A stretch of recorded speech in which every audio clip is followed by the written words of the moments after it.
Hello and welcome back to my channel. मैं हूं आपका टीचर काशिफ खान, हर बार की तरह इस बार भी, और आप देख रहे हैं अपना खुद का चैनल। जी हां बच्चों, ये आपका खुद का चैनल है, ठीक है, जिसका नाम है काशिफ सर एकेडमी। तो चलिए जल्दी से हम लोग समझ लेते हैं कि आज हम लोग पढ़ेंगे क्या क्या।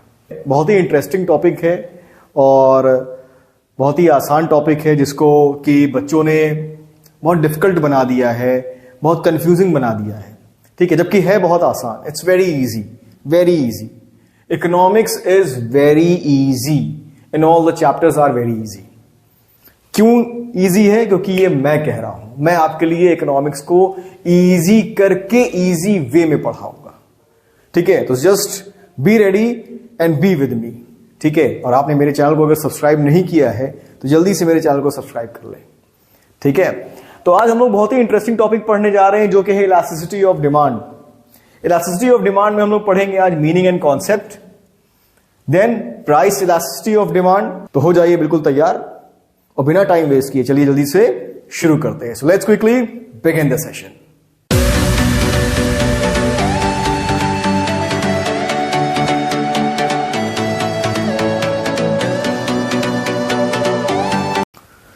अब इलास्टिसिटी ऑफ डिमांड का सबसे पहले हम लोग मीनिंग समझेंगे कि मीनिंग क्या है, इसका मेन कॉन्सेप्ट क्या है हमारा, ठीक है।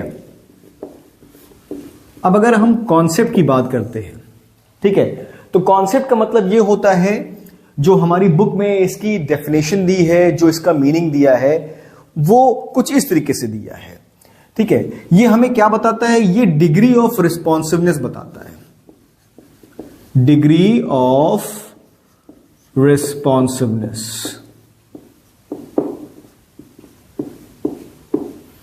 ऑफ क्वांटिटी डिमांडेड, ठीक है। इतना पहले समझते हैं हम लोग, ठीक है। सिर्फ इतना मैंने इसलिए लिखा है ताकि आपको मैं और इसको अच्छे से इलैबोरेट कर सकूं। डिग्री ऑफ रिस्पॉन्सिवनेस, रिस्पॉन्सिवनेस का मतलब क्या होता है?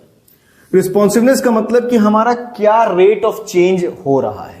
रेट ऑफ चेंज मतलब चेंज क्या हो रहा है। पहले हम चेंज की बात कर लेते हैं कि हमारा जो है वो चेंज क्या हो रहा है, किसमें चेंज हो रहा है।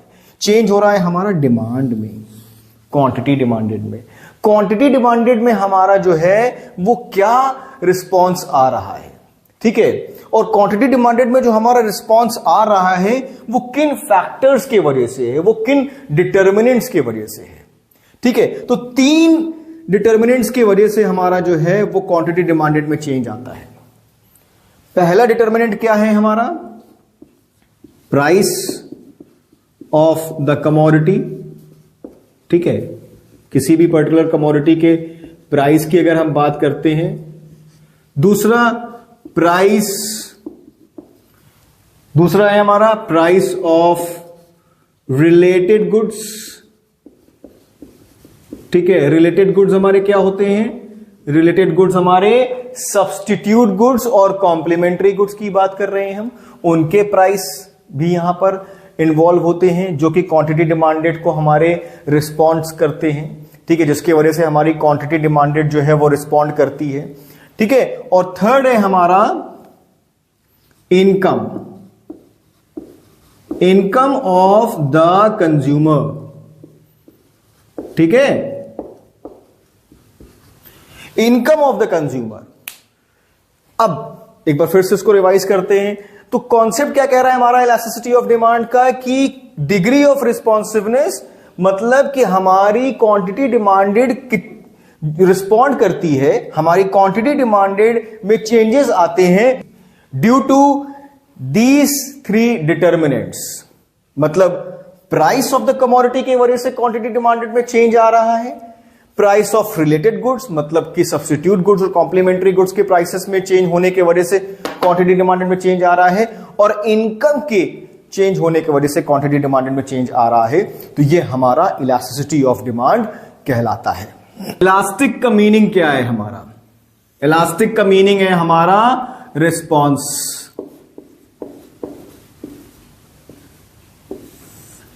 अगर डिमांड हमारी इलास्टिक है, ठीक है, तो वो रिस्पॉन्सिव है, इनइलास्टिक है तो वो हमारी नॉन रिस्पॉन्सिव है।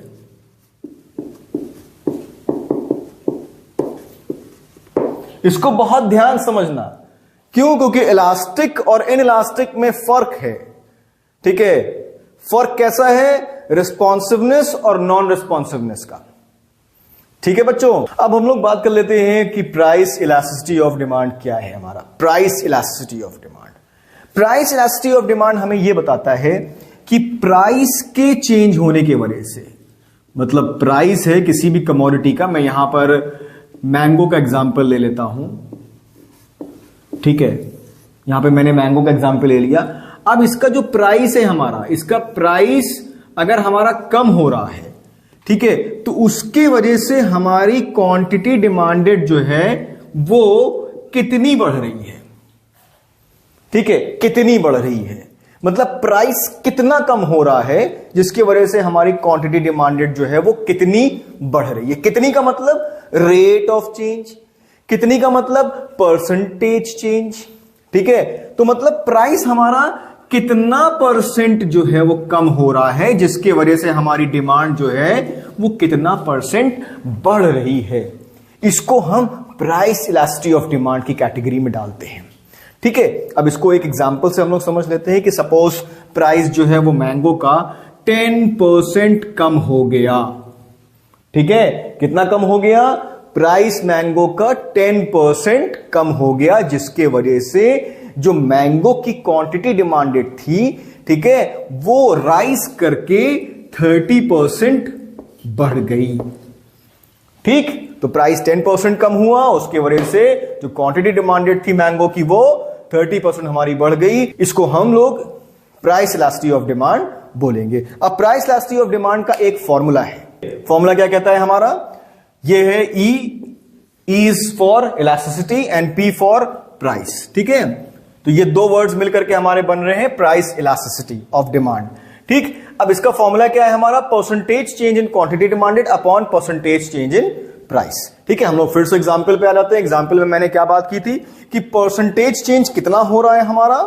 ठीक है, 10 प्राइस में हमारा परसेंटेज कितना चेंज हो रहा था? मैंगो के प्राइसेस में हमारा जो चेंज हो रहा था वो कितना हो रहा था? उसका प्राइस हमारा कितना कम हो रहा था? 10%। ठीक है, फटाफट से इसको समझते हैं।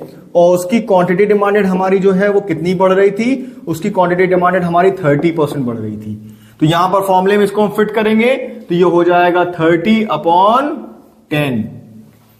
ठीक है, 30%/10%, क्योंकि 30% हमारी जो क्वांटिटी डिमांडेड थी वो बढ़ रही थी क्योंकि प्राइस जो है वो मैंगो का 10% कम हो रहा था।